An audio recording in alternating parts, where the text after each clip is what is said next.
Good afternoon, and welcome to Envisioning a Google Glass Future, a complimentary webinar from healthsystemCIO.com, sponsored by Vecera. Little housekeeping before we get started. My name is Anthony Guerra. I'm the moderator, and I'm the editor-in-chief of healthsystemCIO.com. We encourage questions today. You can type them in at any time in the lower right-hand corner of your screen. Leave the default set to all panelists, and we will be taking those questions and posing them later in the event. You could see the URL to download the deck on your screen. I'll send it out in the chat box, and there's also a shortened URL at the bottom of each slide. We will have an archive of today's event that should be ready within 2 business days, and you'll receive an email when it's ready. A separate registration is required. So you see how we're going to spend our time today. We're going to go about 45 minutes. First, we're going to hear from our good friend Dave Miller, Vice Chancellor and CIO at the University of Arkansas for Medical Sciences. Then we're going to hear from our sponsor, represented by G. Shah, VP of Product Management with Vecera. And then we'll have our Q&A with Dave. So without further delay, again, I want to turn it over to our good friend Dave Miller. Dave? Great. Thank you, Tony. I appreciate this opportunity. This is a fun subject to talk about since it's somewhat of a novelty already in the industry, since we're still sort of in the beta phase of this thing. So I'm looking forward to having this conversation and some good questions from our audience. So just a little bit about me, my background. I'm a clinician, originally a clinician, a medical technologist. Spent a number of years in hospital operations and an IT vendor and consulting space, and then in healthcare IT leadership for probably the last, now 10 plus years in my career. A couple of other roles that I play. I'm active in CHIME. I'm the current liaison to AHIMA. I've been a CIO panel reviewer for a number of times, and I'm also very active in HIMSS. I'm the current president of the Arkansas chapter. And also the American Association of Medical Colleges. I just stepped down as the chair of the IT council there. Other hats, point out that I'm an advisory board on a number of companies and et cetera, et cetera. This is my assumption always when I put together a presentation like this is that you've got a wide variety of users in the audience. I see actually a number of folks from UAMS there. I see some folks from class. I see all kinds of different folks. And so I'm assuming that I'm going to assume a basic level of understanding of Google Glass, but just a little conversation about what it is. So basically, at the end of the day, it's just a wearable computer. Where there's a lot of conversations around wearables these days. I certainly am hooked on them. I'm hooked on my Fitbit. I'm hooked on a couple of other things that I use as a wearable. So, and the primary concept here for this particular device is a hands-free access to a computer and or internet and or phone, etc. So you can have a number of, it basically syncs at this, in the general sense of it, it syncs with it uses your cell phone, although it certainly could be connected to the internet other ways wirelessly, for example. But the primary concept for the Google Glass Explorers is that it syncs with your phone, and your phone is the primary focus of contact. It's an interesting device if you've never worn one. It really, if you look at the screen, is amazingly clear, which is important to know, especially when it comes to healthcare. It is the equivalent of looking at a 25-inch HD screen about 6 feet in front of you. So very, very clear, very easy to read. It comes, among other things, you can get it with prescription lenses, et cetera. You can get it with sun lenses, so lots of other different things. But the screen is remarkably easy to read, which is very important for the purposes of this discussion. It takes it's a 5 megapixel camera, 720p video. Interesting approach on the audio. It's a bone conduction transfer, so it's transducer, so it sits right on your on the bone right behind your ear to help you hear. And it also does have an optional earbud. And as I talked about the connectivity, you can Wi-Fi with your phone, Wi-Fi or Bluetooth. You can also connect it to your computer and other devices with a micro USB. It's got about 12 gig of usable memory, and the important distinction here is that it does sync with Google Cloud Storage out of the box. So you've got to think about that, especially in terms of privacy and security. Battery life, this says about 8.5 to 10 hours use. I've never gotten that level of use. It does get better. It learns to turn itself on and off. It learns from you in terms of your head movements, et cetera, because you can also use head movements to control the Google Glass in terms of turning it on and off and some other things. It weighs about 40 grams, so not much in terms of the weight class. So just a little bit about a brief history of it. So you can see, we're only about 2.5 years out from the initial announcement from Google back in April of 2012, and then they presented it in a number of venues. They got a lot of press. And after one of those venues, they started taking pre-orders for the Google Glass Explorer Edition, which is what most of us have at this point. And it's at $1,500 a pop. About 2,000 people signed up for that. So I had to negotiate with my wife on this one, but I was part of the second Google Glass group, as you'll see in a minute. 2,000 people signed up, and they expected to ship in the first or second quarter, which they did. They started shipping in April 2013, and then it started getting a lot of play. It was mentioned on, we're now from April to July. It's now a question on Jeopardy. I mean, that's the buzz that this thing is getting.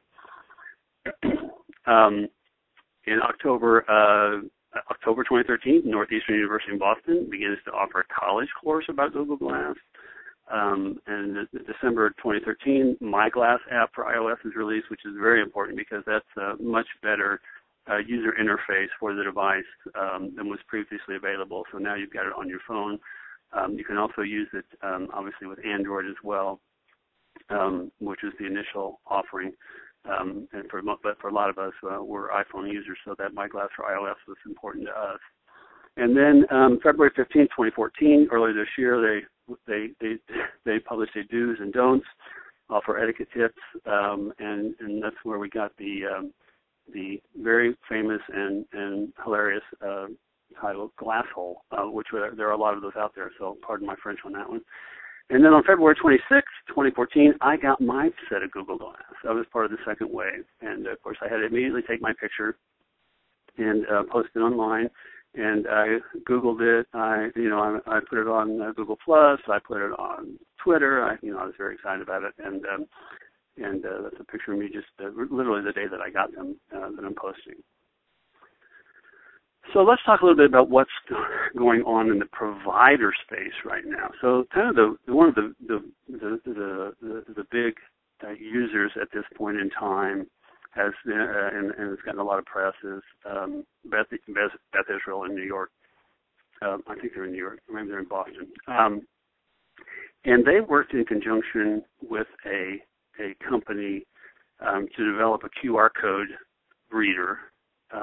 And then, and this is a really cool concept because if you think about it, this is the primary uses for Google Glass at this point is either teaching or really managing workflow. And so basically they created this QR code reader and gave every patient who came into the ED a QR code.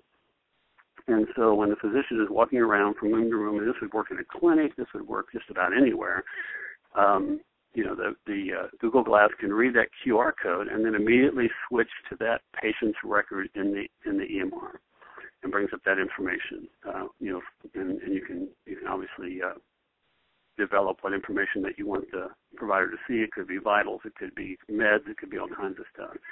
And it's really hands-free for the provider that they don't have to talk to it. It might be a little disconcerting when you're talking to your glasses, especially in front of patients who again run the gamut of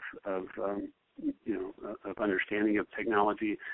So you don't have to issue any commands to it. It automatically recognizes that QR code, and then when you step out and go to the next room, that information about that patient stays in the patient's room. So you've got some level of privacy there, obviously, and security you don't have to worry about. So that's an important concept. Another interesting provider usage is that I think we're going to see more and more of is this ambulance service in the Chicago area.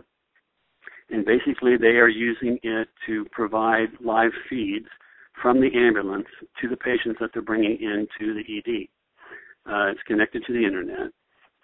So they get live video and audio, and then the physicians can give feedback on treatment that they should provide or what the diagnosis might be or any other advice. It's really a hands-free replacement of what would typically be a two-way radio conversation going on between the EMTs and the ambulance and the physicians back in the ED. Now there are some potential problems, as you can imagine. If you can imagine a screaming ambulance going by your window, you can imagine it's probably a whole lot louder inside that ambulance. And also, if your experience is like mine, connectivity, there are dead spots in connectivity, and so you'll be driving along someplace, especially when you're driving, and you'll drive through a dead spot, and it'll drop your call or whatever it might be. That's going to be an issue, obviously, with any device that you use like this, especially when you're using the wireless network. So that's going to be a potential issue that we're going to have to figure out how to overcome. One of the biggest uses of Google Glass is in surgery, and for a number of reasons. A lot of it is, and we'll talk about these, but back in June 2013, so this is a little over a year after they came out, there was a surgeon at Eastern Maine who wore glass while performing surgery to put a feeding tube in. Now, a feeding tube is a fairly simple procedure, and all of it was streamed to a nearby iPad, and it's believed to be the first use of glass during surgery. The next day, a surgeon in Spain performed a knee surgery, which is much more extensive, streamed it to 150 viewers around the world. Now, I do have some questions about that. I guess it's possible, but again, if you think about the battery life and some of the other issues that you have with this, it would be a tricky application of this, depending on how it was set up. So it's not the first time it was used with surgery. Glass was used in surgery. This is thought to be the first one that was actually streamed outside the operating room. You can imagine the opportunity there for education, for referral purposes. If you're in the operating room, you need to refer to somebody almost immediately. You would hope your surgeon wouldn't need to do that, but that is possible. Or if you've got residents in there or whatever it might be, it's a great educational tool and also a great opportunity to include other providers in the process as needed. And then last December, UCSF, University of California, San Francisco, got permission from their institutional review board to actually use Google Glass during surgeries almost freely.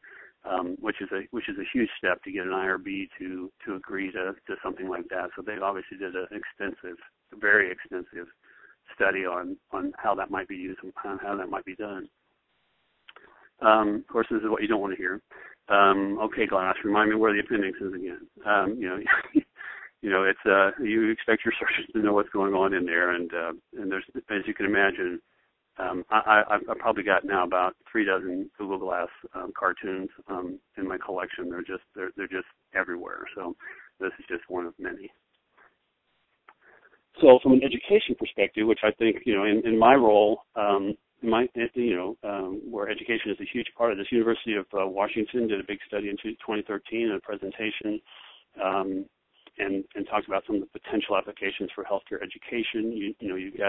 You can have real-time video conferencing. Again, I think you've got some technical limitations there.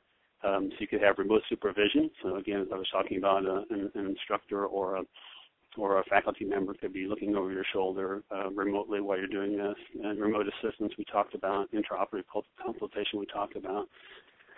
And then really hands-free telemonitoring. And again, it could be somebody who's actually nearby who can actually, be ready to step in if needed to help a fellow surgeon if they get into some questionable area. Then point of view video recording. So this is looking at it from the perspective of the surgeon's skill. So you can actually use the video to do a review of how well either the student did, or even other things. Of course, the privacy and those kinds of folks, and your legal team's going to maybe scream a little bit about that, because the last thing they want is every surgery to be videotaped. It creates and perhaps creates an unnecessary risk for the organization if you do that. But again, you have to weigh the pros and cons of that risk against the potential upside of that. It could be a great opportunity for doing skill competency testing and coaching of surgeons, especially resident surgeons or medical students. Simulation, I think, is going to be a potential huge opportunity there. We have a huge simulation, a couple of simulation labs actually at UAMS, and you can actually use that to record the entire encounter, so you can get the patient perspective feedback. You can look at team dynamics that are happening in a simulated environment. I mean, we do a lot of that. We use patient actors in a lot of our simulation environments, so you've got patient and family members there in a simulated environment. And they're hired actors that we use to teach physicians and other clinicians how to interact with patients and family and their fellow team members within an environment. So that's a potential could be a huge potential opportunity for education. When you look at some application development, we talked a little bit about augmented reality, decision support.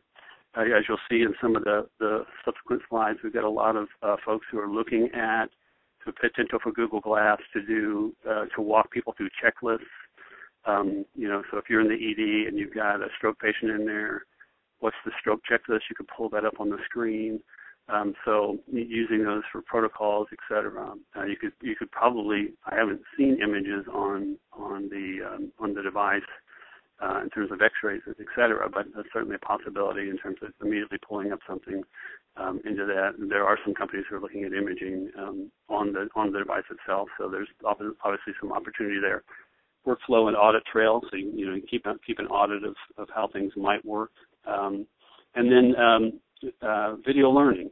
So again, as we talked about, you can have a surgeon in training with instructors sitting back in real time in some other location and doing and observing that surgeon in training in the operating room, and also again to give feedback and instruction to the medical residents as they're performing the procedures.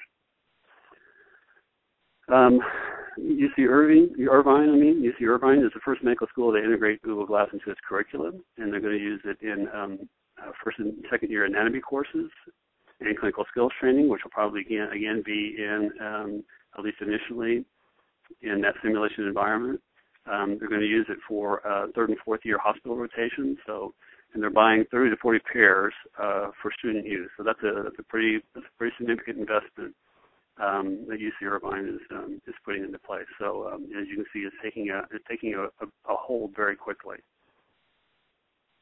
So a couple of vendors, that I've looked at. I looked at the vendor market, and there's 4 or 5 vendors that I'm aware of that are doing, that are heavily into this space. The first vendor that I'd like to talk about, they're using Google Glass to interface directly into electronic health records. So if you're going to do this, a la the ED situation we talked about, where they see the QRS code and they go from room to room, if you're going to be able to do that, you're going to be able to need to do that with just about every major vendor. You can use Google Glass to verbally query information from other providers. So you can do, if you're, and this is happening, Beth Israel in particular, and some other EDs. If I need an immediate consult for dermatology, I can use Google Glass to make that immediately contact and have the dermatologist online immediately to do that consultation real time. So very, very important and very, a lot of promise there around the sort of immediate consultations that you need somebody to do. And so, and again, allows time, physicians, can, especially making that patient context switch takes a lot of time if you're doing it manually with a keyboard or other mechanisms. You can use the device also to enter information as well, since it is a telephone and does have a microphone, et cetera. So you can actually use that real time, not have to have, you've all heard the stories about physicians with their back to the patient, feeding information into the computer. Now you can be much more facile about doing that and have more time to spend face-to-face with the patient, which is very important. Another vendor who's actually using this, with their own EHR software, and again, it allows clinicians to put that information in directly into the heads-up display that's right in front of your face, and you can access that information and enter information as well. So that the vendor who's doing that just with their own EMR software and developing Google Glass capability around that. Other vendors more focused on patient engagement. So if you think about it, this could be a potential boon on the patient, in the patient realm as well. If you think about a patient with Google Glass, you could use it to keep them on their medication schedule. I mean, as we get older and the number of our medications continues to rise that we're taking, I'm on 4 or 5 myself. That dosing schedule can get very complex, and so or remind them about appointments, or remind them about dressing changes, or remind them about taking their blood sugar, or all kinds of other things. But it's really, this particular vendor is focused on software, focused on the patient side of the equation, which is allowing the patient to have a tool to give better adherence and better structure around their medical needs. So very, very kind of unique. I don't know of any others that are doing that, focus on the patient. So this is going to be an interesting development. Another big area is really we've talked a little bit about, there's a vendor that's focused just on public health, basically, for police, fire, medical responders. Again, EMTs getting access to a person's medical records, when they're treated at the scene of an accident. But this vendor is primarily focused on public safety.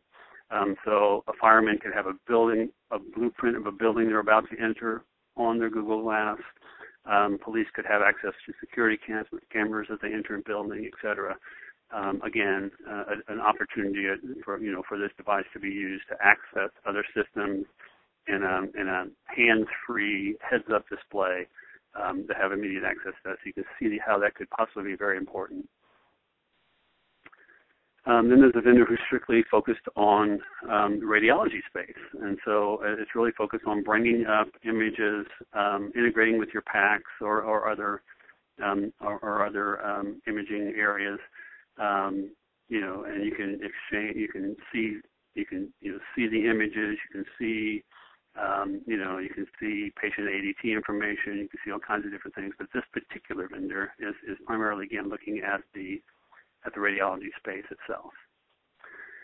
And then there's a vendor which I'm very excited about, just focused on telemedicine. And I think Arkansas is a larger rural state, and telemedicine has a big footprint here. I can see this as a huge boon for a community health worker, for example, out in rural Arkansas, to have access to a pair of Google Glasses and have a physician or an APN or other advanced practitioners looking over their shoulder to help them. I mean, this is the Clay Christensen model of technology use, where you use technology to push expertise out to areas of less expertise by using technology. And this is a perfect example of that Clay Christensen approach, which is, again, using a community health care worker who's relatively untrained. I mean, they've got some basic training around healthcare, but you've got somebody able to look over their shoulder, and you can have that kind of expertise out in rural areas without having to get the actual expertise, the person with the expertise out there. So I think this is going to be a very, very exciting area coming up in healthcare. And again, there's at least one major vendor that I know of who's developing a whole business line just around the telemedicine use of the Google Glass. There's one that's looking at a number. This particular vendor has developed a number of applications. One's a procedural checklist. You can see, for example, in this picture that I've got here, that, you can see that little screen up there, which is about what you would see if you were looking into Google Glass itself. And this looks to me like it's probably a step-by-step test for stroke. And so you got this particular, you could have this checklist. So you get a stroke checklist, and you have somebody walking through these steps to make sure that they're testing all the things they need to test to go through the process of diagnosing this patient. They're also working on a multimedia communication, two-way text and audio communication. They're looking at video training. And again, like the QRS coding, they're looking at context-aware dates and alerts. So what are some of the current challenges? Well, out of the box, it's not HIPAA compliant, as you can imagine. It wasn't developed for healthcare. Google's sort of been in and out of healthcare for a long time, and so it's too difficult to work in, and of course that's welcome to our world, right? But there are companies again who are making it HIPAA compliant based on the way that they're taking glass, they're making it HIPAA compliant, and actually re-releasing it as a new product, a HIPAA compliant pair of Google Glass. So there are companies who are doing that. The privacy issues. I mean, this could be huge. Think about it being in an ED where you could be in an ED. Number one, you've got to get patient permission to do this. There could be others in the room. If you're videotaping in particular, there could be others in the room, and do you need to get the permission of everybody that's on the videotape? I would say possibly. Some of that could be addressed through organizational policies, but there's huge privacy issues. I sat down with our legal counsel when I first got mine because I was walking around. I just wore them around the campus, primarily through the hospital, and realized that even though we all have cell phones and everything else that we can use to take videos, that's fairly obvious when we're doing that. This is not. And you don't know if somebody's videotaping you with Google Glass, or you don't know if somebody's taking your picture, and you can literally take a picture. I can take a picture with my Google Glass by the way that I blink my eye.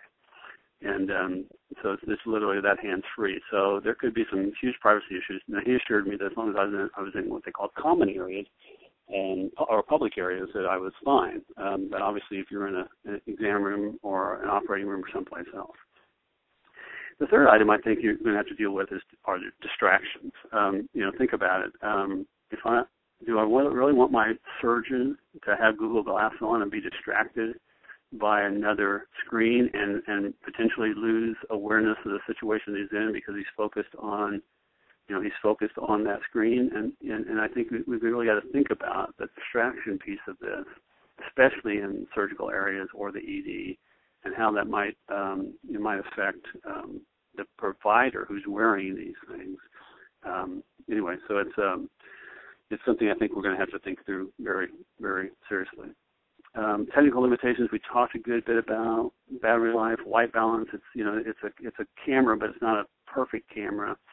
I have one of my colleagues at UAMS that I asked to take my pair of Google Glass. I think Adam's on in the audience today, and he gave me a lot of really good feedback about some of the technical limitations and other things. So I think we really have to think about, and Google Glass, frankly, is not the only wearable camera that's out there now. So there's lots of limitations we still have to think about, and I do think those will be addressed. Again, we're still sort of in the beta period with this stuff, but I think we really have to think through what are some of the technical challenges we have to deal with this. Do you include these in the legal medical records? How does we're going to have some conversations around with our HIM folks about how exactly this is going to be included within the context of the medical record, or if it is or if it's not, and it is a part of the legal medical record, because that has risk challenges from an organizational perspective we have to deal with. The cost, the cost is not insignificant. It's $1,500 a pop just for the device itself, and I suspect that will come down. But again, it may not if they add more technical if they beef up the technology side of it, then costs may go up. Who knows?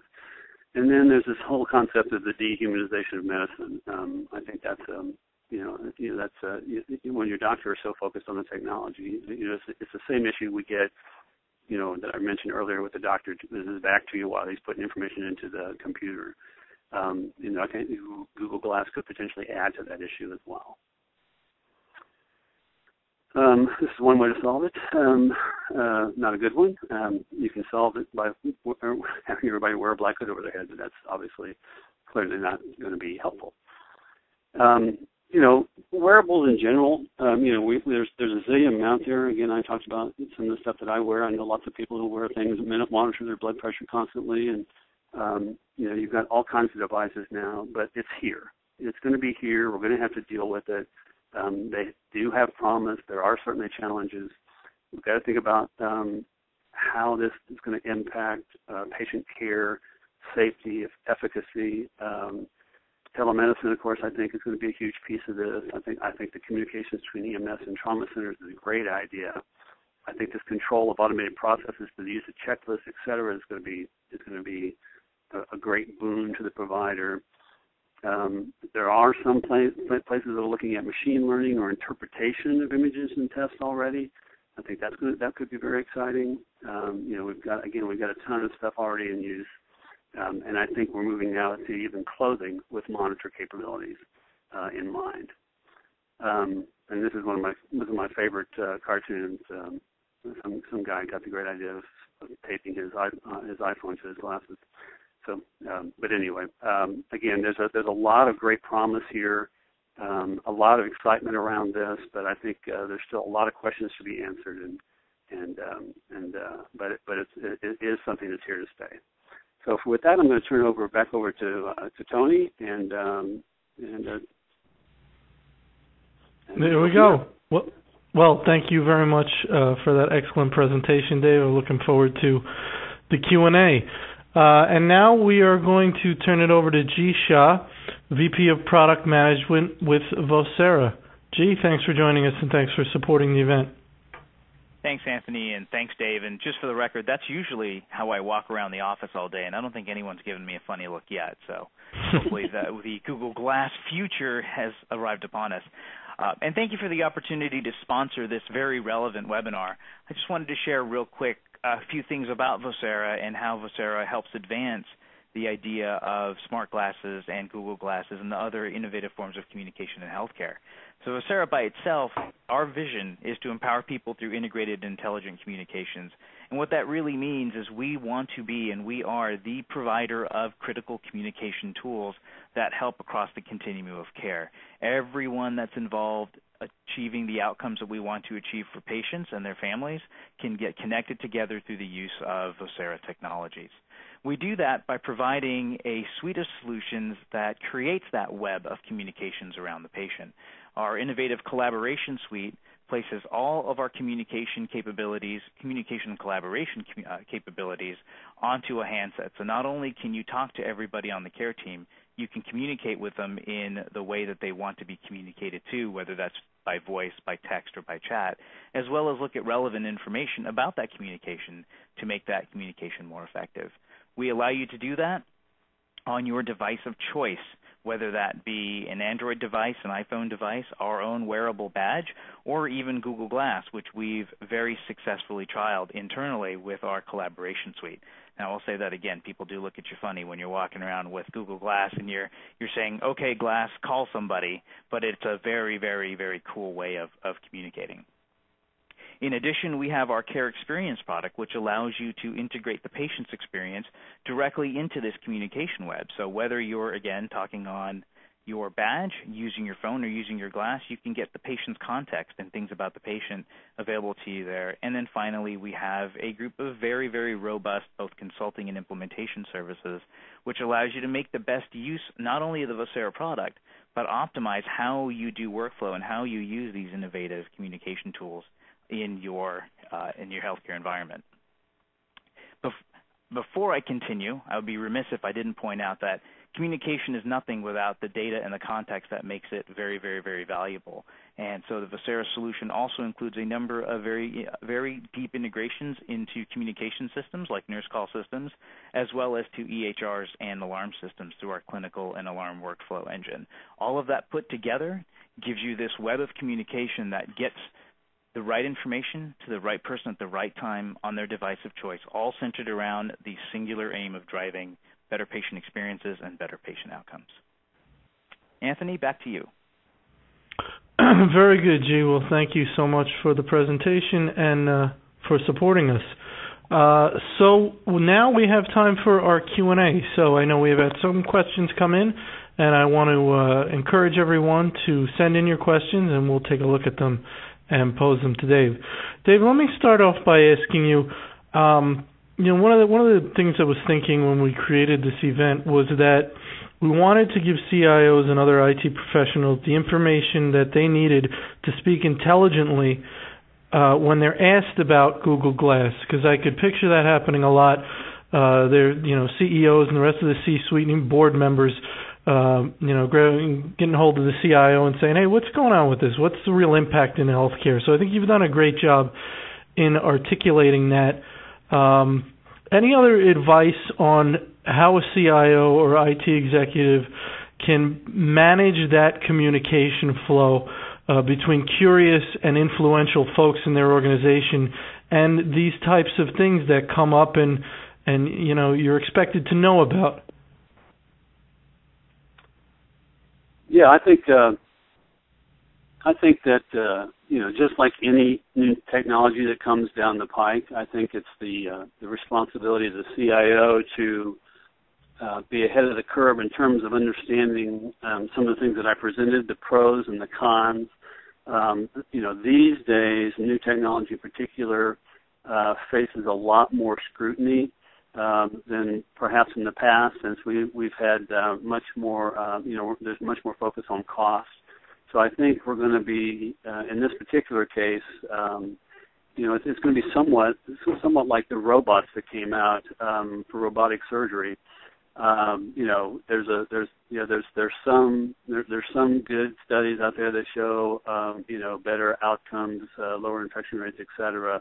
So I think it's going to take some use of this device, again, depending on why you're going after it. I mean, if you're going after it for the purposes of education, like some of the medical colleges and the academic medical centers and the health sciences centers, even in that case, I think that you're still going to have to show that there is a better educational outcome that it's not just a new device that can be used, because there's lots of stuff that you could use. You can invest in simulation. You can invest in a lot of stuff for the purposes of teaching and for the purposes of actually the provision of healthcare. I think you're going to have to be able to do the same thing, and so the CIO is going to have some sort of enough knowledge to walk through the business case for Google Glass with his board, with the C-suite folks, to be able to say, okay, this is where I think it works. This may be a little bit too much on the bleeding edge of technology in terms of its ability to have actual value yet. There's always soft value and hard value. I mean, we're all aware of direct cost and direct benefit and indirect benefit that you get out of devices or other technology like this. But I think you're going to have to be knowledgeable enough to have these kind of conversations with your C-suite and with your board in terms of why this thing is good and what some of the downsides of it are. So not trying to sell any Google Glass devices, but can you know enough as a CIO by listening to a webinar like this and doing your research? Do you need to have it to try it, to understand it? Is it that much of a factor that it's moving into healthcare? I mean, are we at that point that there's no question that this is going to be a part of your life someday? So why don't you get a hold of one so you can understand them better? Are we there or are we not there yet? I don't think we're there yet. I got my pair, and I had it for a long time, and for the longest time, the best thing I could tell you about it was it could calculate my distance to the pin in my golf game, and so which is very helpful. Don't get me wrong, but there's lots of there's lots of other. One of the things I did discover as a result of it, being an iPhone guy, when I got mine and I got downloaded the My Glass for my iPhone, I wasn't impressed with the sort of the. I mean, there's probably 3-4 dozen apps that I downloaded to try out, but really, obviously, the most of the really good apps, at least in my opinion, that are developed for this are on the Droid side, for obvious reasons. Obviously, Microsoft and Apple aren't exactly bosom buddies. Apple and Google aren't exactly bosom buddies. So, so for Google to develop stuff, most of the good stuff was developed on the Droid side. So I did discover some things about it that I hadn't really thought through. It might have been kind of obvious if I had, but I don't know that. Again, for me, I mean, that's why I, lent him to my buddy Adam and said, try this out. Tell me what you think. He's much younger than I am. I'm getting up there in years, and I love my technology, but but I want somebody who was, had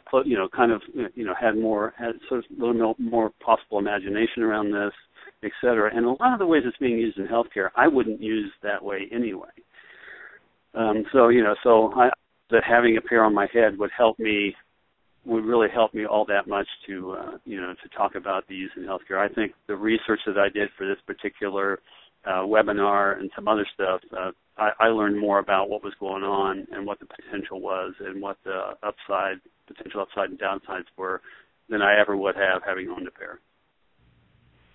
Very good. Can you further describe the integration between EHRs and Glass? How does it integrate? Does the vendor need to develop the app? Are there any specific EHR vendors doing this yet? Thanks. There's the one that I mentioned. I'll have to look up the name because I've when I anonymize these, I forgot which one went where. But so there is at least one who's doing it directly with their own app. But the other one, I think the vendors would be. Again, most vendors are customer responsive, and so if it's something that the customer is requesting, I think they'll step up and work with whoever's developing something on this device, just like they would with any other device. In some cases, when they develop their iOS apps like Epic has or Cerner or some of these other folks, or Droid apps, they do it themselves. But in this case, I think there'll have to be some involvement, but really, probably just in terms of the medium that you're using, and it's just really sort of the display side. I wouldn't think it would have to be there would have to be that much vendor involvement on the EMR side. All right, we have about time for one more question, and you may have addressed this a bit. How do you think hospitals will address visitor use of Glass? I think similarly to my experience when I was walking around, they will limit it. They will limit it to public areas, unless there's a specific. I mean, I could see. I had a family member that had surgery recently, and I was there with them, and even though you get the discharge instructions from the provider, to have a pair of Google Glass and actually record that. I could see that would be incredibly helpful. I mean, you actually have a recording of that, and some companies or some places are doing that anyway, and just including it in the EMR. But to have your own set of Google Glass and so this is what this is what they said, and I recorded that, and I feel much better about being compliant with my post-surgery or whatever it might be instructions. So I think it's going to depend. I think it's going to be limited. I think most places, just like they would with an iPhone or anything else, they're going to want to control that to the extent as possible because it does create risk. It does, it does some other things like that. But I do think there's some practical uses for it that the patient might want to have it for. But I think organizations are going to have to create policies around what they will and will not allow, just like they would with any other technology or recording technology that might be available. Excellent. Well, that's about all we had time for today. First, I want to thank Dave. I know you did a lot of research and put a lot of work into that presentation. I really appreciate it. I want to thank our sponsor, Vecera. I want to thank G for speaking today. Regarding the Chime CIO credits, if you've asked us to communicate your attendance to Chime, we will. If you have not, then don't forget to contact Chime yourself and get that CEU. Questions, comments, as always, please email me, and you can go to our website to view our upcoming schedule and see the last 12 months of archived events. So with that, I again want to thank everyone for joining, and have a wonderful day.